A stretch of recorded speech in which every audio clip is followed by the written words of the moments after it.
And good evening, East Africa. Welcome to yet another insightful episode of The Desk, where we're actually going to be discussing more of the youth elections, the structuring of those councils, and the dynamics that are involved. Now more than ever, I am yours truly, Shadrach Shagaf Kisame.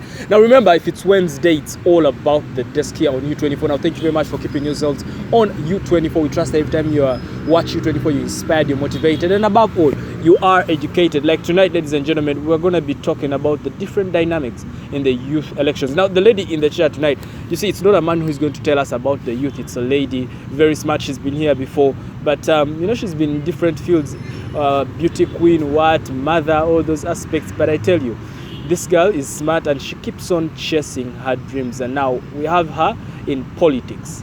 Sheila Anu, welcome to the show. Thank you very much. Good to see you. Good How to are see you? too. I'm fine, thank you. It's been a while. When did you last come to the desk? A year ago? Yes, I am. Mhm. Yes. What has changed? Nothing much. I just got a year older today. Wow, it's your birthday. Yes. Bana shame. Yimbira ko Sheila, happy birthday. But Thank from you. the entire U24 management and the desk, happy birthday. Thank you. Yeah, so bring us up to speed. Before we even go further, when we talk about the youth, what are we talking about? What ages are we talking about? Before we even dive into the leadership and the councils, the structures, who is a youth? What are we talking about? Continue. Okay. According to the Constitution of Uganda, Yeah. a youth is someone below the age of 35. Mhm. Different countries have different age groups. Correct. Yes. For instance, the UN considers someone between the age of 15 and 24 to be a youth. Okay. Yes, and others have it from 16 Okay. to 30 years The old. US, like the Yes, US. but for Uganda, a youth is someone below the age of 35. Below the age of 35, Yes. you are a youth. Okay. Yes, you're a young person. Okay, let's first of all understand, what are the youth elections all about? Are they actually really considered and recognized by the Electoral Commission? Yes, they are. Mhm. And the most disappointing bit about it is that very many young people are not really involved in this. Correct. Yes, we have youth elections. Actually, youth leadership starts from the village level, the parish level, Okay. the sub-county, Okay. to the district, all the way to the nation. To the youth MP, those Yes, things? to the youth national member of parliament. Correct. Yes, so we have all these positions out, but very little is known about it. Mm-hmm. It's not really given platform. Very many people are actually shocked to know that they have youth leaders on their villages or even on their parishes. And today I believe that this platform is going to be able to help us enlighten them and show them that yes, they do have people to represent them. Okay, so with youth elections, have you also used scientific campaigns? Not really. So how have you campaigned? How are people voting for people they do not know? No, they do know these people. For instance, in a village, Yeah. I'll give you an example of my village. I Yeah. come from Lugogo village. Lugogo village covers Ginger Road Police Barracks, Cricket Oval, all the way to the arena. Yes. So Lugogo village. Yes. Jesus. Yes. Lugogo village has people from Ginger Road Police Barracks. We know each other. We've grown with each other. Okay. So by the time they elect you into this leadership, they know who you are. Okay, It is so someone from home. Okay, it is someone you've grown up with, Yes, someone you know, that you know, you've gone someone to who is school with. communally recognized. Exactly. So it has nothing to do like with I have so much money I can campaign and all those things. No, it's not about that. Okay, because and that would be very interesting. I would actually regard it highly because it's someone you know, someone you've grown up Yes, with, you've grown with them, someone you you've gone can to relate school. with. Absolutely. Yes. Okay, so yes, now we know you're recognized by the Electoral Commission. What are there any benefits if someone stands? Is there like a salary or something? There is no salary for you to be a youth leader on the village council. But you're a voice. This is what exactly we are trying to fight. You have someone to represent you, Correct. to speak to the others. Because, for instance, let's say you are elected a leader on your village. I'll first tell you that the village council comprises of 9 positions. Right. You have the chairperson, you have the vice chairperson, you have the general secretary, you have the secretary for finance, you have publicity, you have female affairs, You have labor, sports and culture, and then did I mention student affairs? Yes, you did mention student. So all these it's a youth committee. Yes, it's a committee for the youth structures. So from the village, you get, once you're elected into the village, you have the opportunity to still go on to the parish level. That is the LC2. Okay. Now the LC2 comprises of a bigger unit from the village. After the village, you get the parish. Get to the parish. Yes. So if you go through from the village to the parish, you still have the opportunity to go on to the division. Okay, yes, so you grow through the ranks. Yes, as you keep growing, you get more, you get a bigger scope of power. You have the ability to speak to more people, to reach more people. So if I know that I'm coming through my village, and I'm going to the parish, I'm carrying forward the issues in my village to the parish, to the division, to the youth councillors. Yes, so you have a better chance to air out your views to those people. So it's more of platform, not income driven. Platform. Of course, if you have a voice, you can speak. If you have things to share with your fellows, you're able to form groups through all these things. There are programs that are designed for youth in this category. The Youth Livelihood Program. For you to be able to qualify for that. Yes, you should have a system of organization for you to be able to benefit in these Correct. activities. Now let me go for a short break. When we come back, you're going to talk to a youth who is watching, maybe down in different villages, Chibuli, Chikuba, Mutwe, Zambia, those ends, so that they can know how to, if they are not already late for the elections, then they can know where to pick the forms, how to do it, and the full process of how one can get elected. All right. Now do not go away. We are still on U24 and we are still on the desk. The desk actually returns in a bit. Do not touch your dial.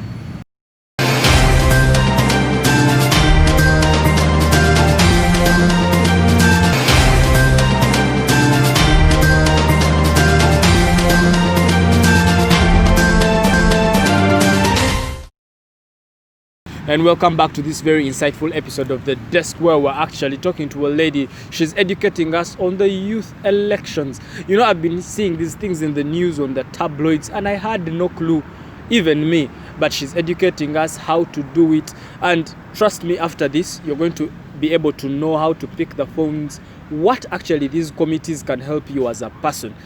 Now you can follow this very lovely discussion on our social media platforms, Facebook, Instagram, and Twitter. Do it for Shadrach Kisame and do it for U24. Now the number on your screen, please send me a text and WhatsApp. Do not call because we will not pick up. It's not for phone calls. But go to Instagram, like Shadrach Kisame, Facebook, Shadrach Kisame, like the page, and Twitter, follow us on Twitter, because some of the discussions actually are continued after when we leave the air. Now we are still with Sheila, and you tell us, in your village, what exactly do you do? If someone, let's say for instance, Shadrach in Lugogo village wants to go and pick forms, what is the process? The beauty about Lugogo village is that we usually have these meetings as the youth. Because it comprises mostly of children of police officers, yes, at the barracks. So we usually come and hold meetings. So you are Fande's child? Yes, I am. Yes, I am. We need to be careful, me and my producer Shem, otherwise Afande may come and they are very nice people. Afande's nice people. Very nice people. Maybe I need to encounter a nicer Afande. My dad is there. Okay. Yeah. All right, so you're telling us.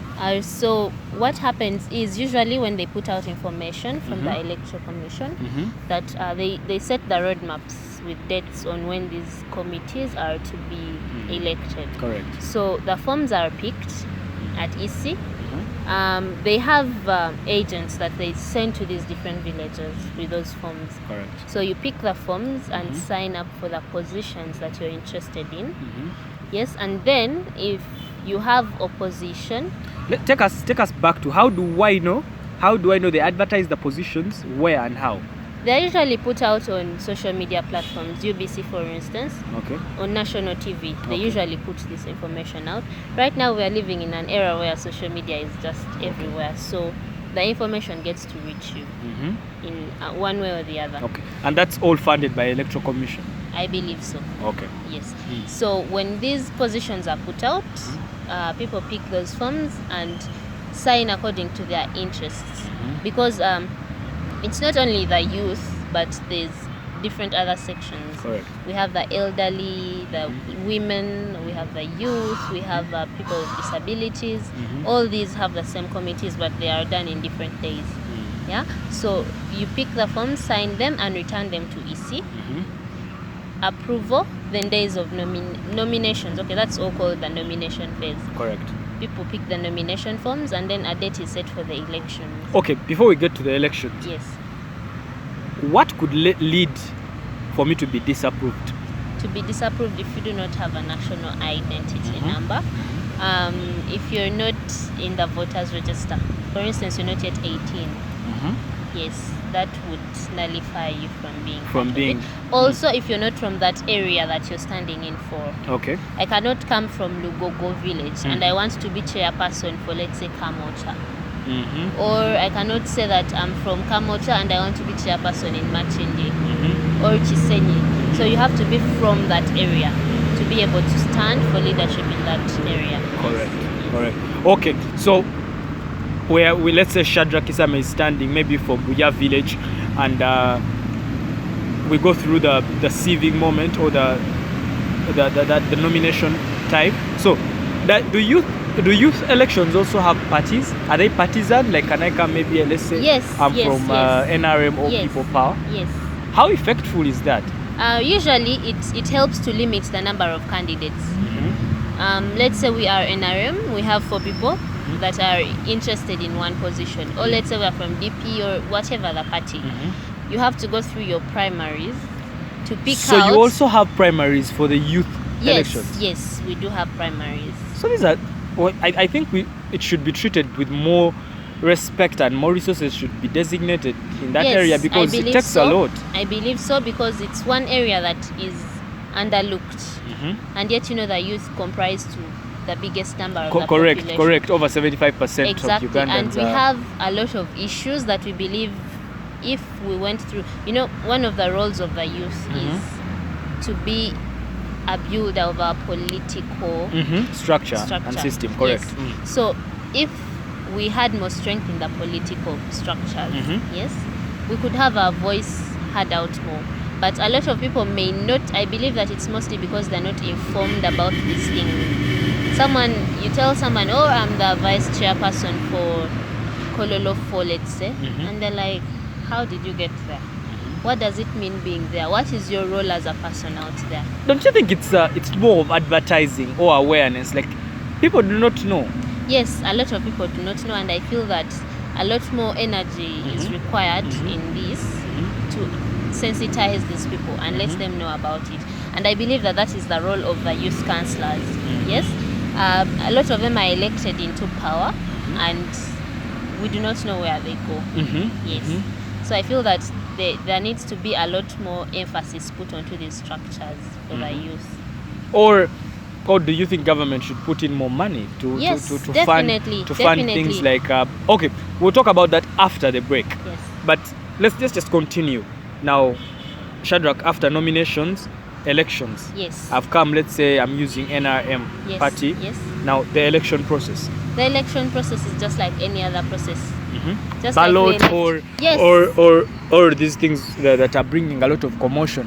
The one that were with LCs. People are standing behind you, and then you figure out your real friend. But Sheila, to be honest, me as a person, that thing, you see your real bad day, your real person, the guy who is, and he doesn't believe you can be a leader, and you see him on the other line. That is one of the weaknesses I feel with the system of standing at the back of someone. People actually refusing to go and stand up to vote because they're like, I know Shadrach, I know Jessica. Yes. I like Shadrach, Jessica is my friend. Yes.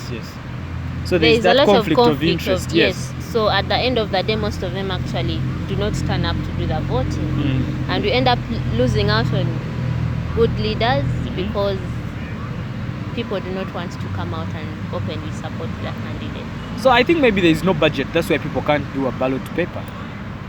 I do not want to say.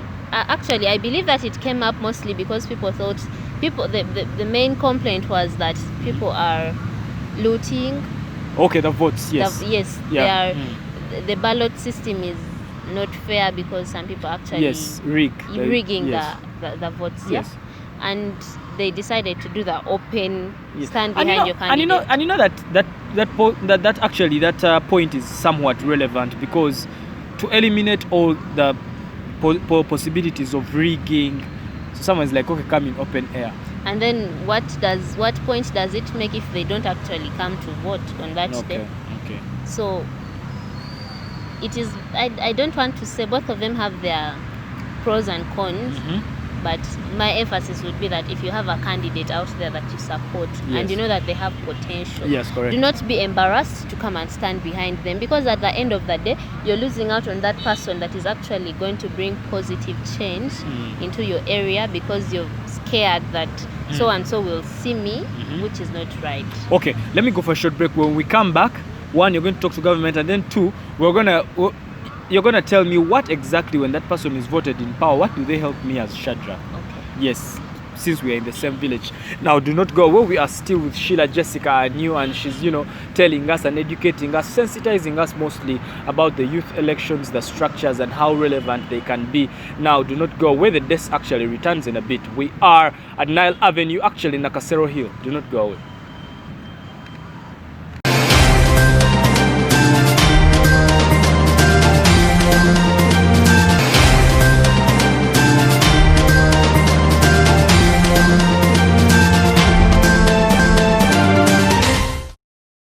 And welcome back to the last segment of this very lovely episode of The Desk, where we're actually talking about the youth leadership. We're still broadcasting here at Nile Avenue at Nakasero Hill, UBC headquarters.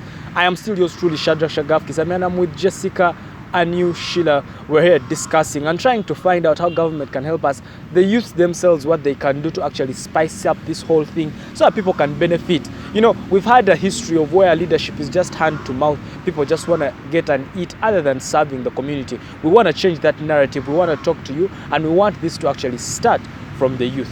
You can follow this discussion still on social media, Facebook, Instagram, and Twitter, Shadrach Kisame U24, and the number on your screen. Just send in your feedback, and we'll definitely be able to get back to you. Now, back to you, Sheila. Shadrach has gone through the election for, let's say, DP party. I'm in office. What next? What next? Yes. The question should be, what do I want as Jessica, a lay person from down here? Okay. What do I expect my leaders to do? Okay, you who voted for me, you who stood behind me. Exactly. What do I want from you? Correct. One, mobility. One of the roles I believe that every youth leader should have is the fact that they should be mobile. Yes. You shouldn't be stationed in one place. You should be able to reach out to even us down here at the grassroots.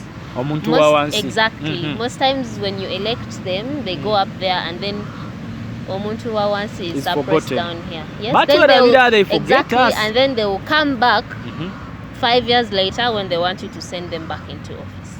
Okay. You understand? Yes. I don't know. Shadrach is my friend today. Oh, please vote for me. I'll do this for you. And then when Shadrach gets there, the last time you see him is when they're carrying him off on his victory dance. And then the next time you're seeing him is he's coming to apologize for the things he could have done for you, and is promising to do them this time. Right. So what makes me believe that this time you will be able to fulfill what you promised to do in the first place? Right. Sheila, don't you think this is something that that flows down from the head? Like we're seeing a lot of complaints. People in villages are saying, our MP mubaka wa fetako maokuchalo akomaunga asaba kalulu. Don't you think it's coming from up there, and it has affected the entire thing? About the MPs and all those other positions, I wouldn't want to say much, because another thing is people need to understand the roles of these leaders. Correct. Yes. Someone can be offended that a leader, the MP, refused to pay school fees for his daughter. Okay. So they bring to come to a graduation. So they bring down that whole role of their area leaders to their personal issues, and I do not feel that is right. But if he's not delivering what he is supposed to do, then he should be accountable to it. In your perspective, do you think they deliver? The youth leaders need to do much more than they are doing. That is what I can say. Yes. But you're involved with the system and everything. What do you think or you guys from the administration do not facilitate them enough to actually carry out what they've promised these people. For instance, maybe we shall be having maybe just a sensitization thing we're having every week as the youth, and then we carry out our projects, blah blah blah. You don't give them a space that is conducive enough for them to do it. There's a lot of opportunities for the youth. There's a lot of stuff that is put across for the youth, but Correct. one of the challenges we as the young people have is that we are, So they never account. yes, it's very difficult to keep track of their progress. Correct. Yes, and that is one of the things that is making us the young people miss out on some of these funds that are put out for us. Correct. Yes. So my urge is that if we are to be able to benefit from some of these schemes, we have to organize ourselves, come and set up groups. If actually register our groups so that it's easier for them to support us, and they know that they can always follow up and check on the progress. So Yes. actually I wanted to ask, now you as administration, or I wouldn't want to say government, but administration of the youth structures, Yes. do you guys follow up and say, okay, we gave you 20 million project group A, after a year, what has the 20 million done? Yes, that is what they are supposed to do, and that is what they do. And like I've said, the biggest challenge they face is whenever they come to follow up, these groups are not existing anymore. So what do you think they should do? It's not about what they should do. It's what about us. The youth, what the youth should do. Yes, what are we supposed to do? We need to have focus and know what we want. Correct. There's a lot of unemployment. Correct. Education alone is not going to be able to maintain us. Yes, we have to think of ways that are going to sustain us. Yeah. Set up groups. Yes. Come up with projects. We have a group that actually, in my parish, we have a group that actually teaches the young people how to come up with proposals. Okay. We teach you how to draft a proposal. Okay. We talk about businesses, what you can do, and if you're interested, you pick up what best suits your area. Your project. Because Exactly, because that for is- me, I cannot start, let's say, rearing chicken at Lugogo in Ginger Road Police Barracks. Yes, there is no space for that. But since we are in that area, we can have a stationery that we can start up, because there's a lot of office work going on there. Yeah, that is something that is suitable for my area. Correct. Yes, others are suited in areas where they can make shoes and sell them, because they have the market.